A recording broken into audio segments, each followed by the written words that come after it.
There has been a lot of discussion over police body cams now for years, literally for years, not just in this administration. I know they have almost $40 million set aside for it in their budget, but literally going back now, at least for the last 8, possibly 12 years. Yet nothing has come of it. Administration after administration municipally says, yes, we like the idea. We're going to study the idea. Here we are. It's now 2026.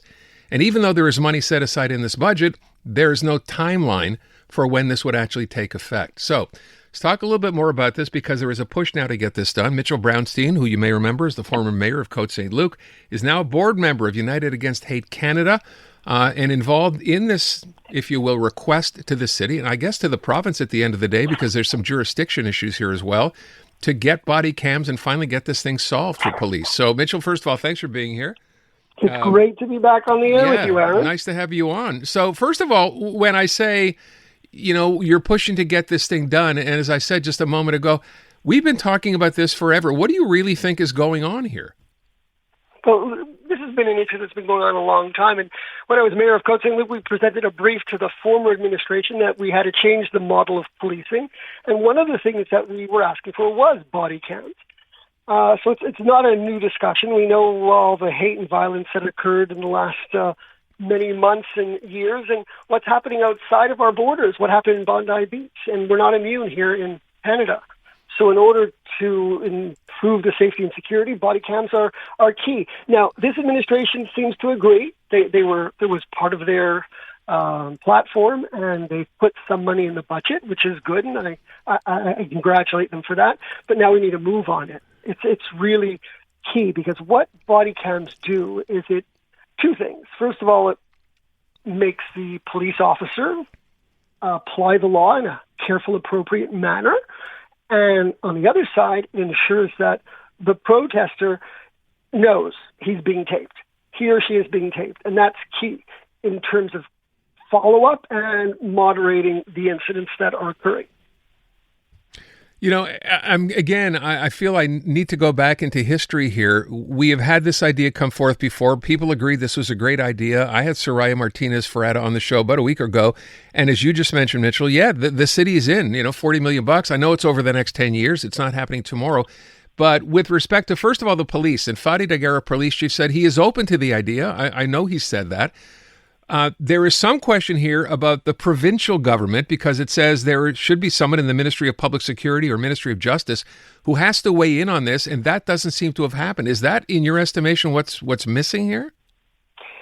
Well, we definitely need money, both provincially and federally, in order to help. 40 million is not enough, and it's not. 10 years is not a plan. We need more money now in order to ensure that this starts happening sooner rather than later. So we do need provincial help. Now, I've reached out to my friends that I know at various levels of government, including in Montreal, Sonny Moreau and Leslie Roberts and Jim Bass, who I haven't spoken to yet, but I spoke to Sonny and to Leslie, and they say that, they're going to help me move on it. Now, I'm there to help. The beauty of this organization is that it's not politically motivated. Mm-hmm. We're all former politicians or community leaders that just want to help.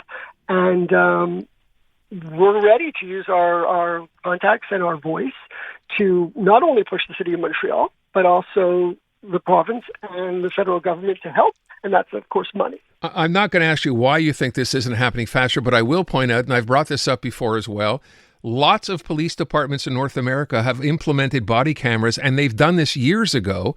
And obviously, if the system wasn't working, they would have stopped using them, but that's not the case. So given that, why do you think we continue to have this delay here? And I'm not talking about this administration. I'm just saying in general, since this first came up, where's the pushback been from? I think it's all money. I mean, there was a Cambridge study that was led that had 2,000 officers in the U.S. and the UK and found that when they started using body cams, there was a 93% reduction in the citizen complaints after the body cams were introduced. That's major. It shows that it was working. I mean, I don't think anybody disagrees with they're useful. It's really all about the money. So what needs to be done now is we need to get them more money. And with the money that they put in the budget, the $40 million, I think my point of view would be use it now to get some cameras. Start. Don't make a plan that's going to be 10 years. We're going to do this and that. Buy some cameras, have a pilot project, and then get more money and buy some more. There's also the issue, and I think the mayor brought this up when she was on the show, of beyond just the body cams, the physical body cams, then there's the data storage and all the other things that go along with it. And we've been talking about that forever as well.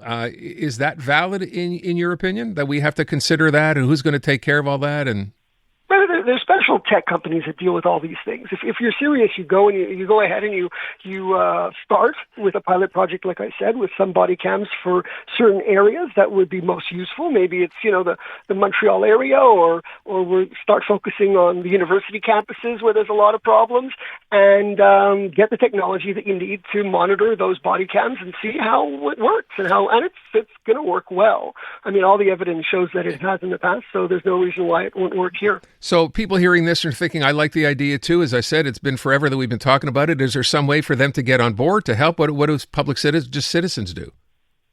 I think to join our organization. Like I said, we're not politically motivated in any way. If you want to join the organization, you're more than welcome. More the merrier. I'm not actually a board member yet. This is Marvin Rowe Trans baby. Yeah. He asked me to become a board member, and I think there's the upcoming meeting in the middle of February. They're going to be nominating me to the board, and I'm happy to serve.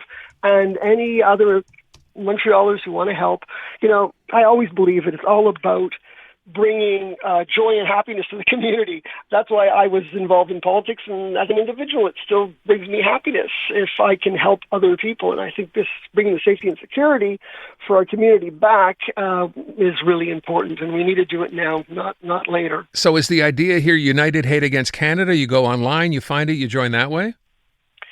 I'd have to speak to Marvin about it, but yeah, it's online. So okay. Marvin Rotran, email Marvin. Okay. Check on the website and join us. The more people that are speaking up, the better. Okay. To do with none of this, so you're the former mayor of Côte Saint-Luc.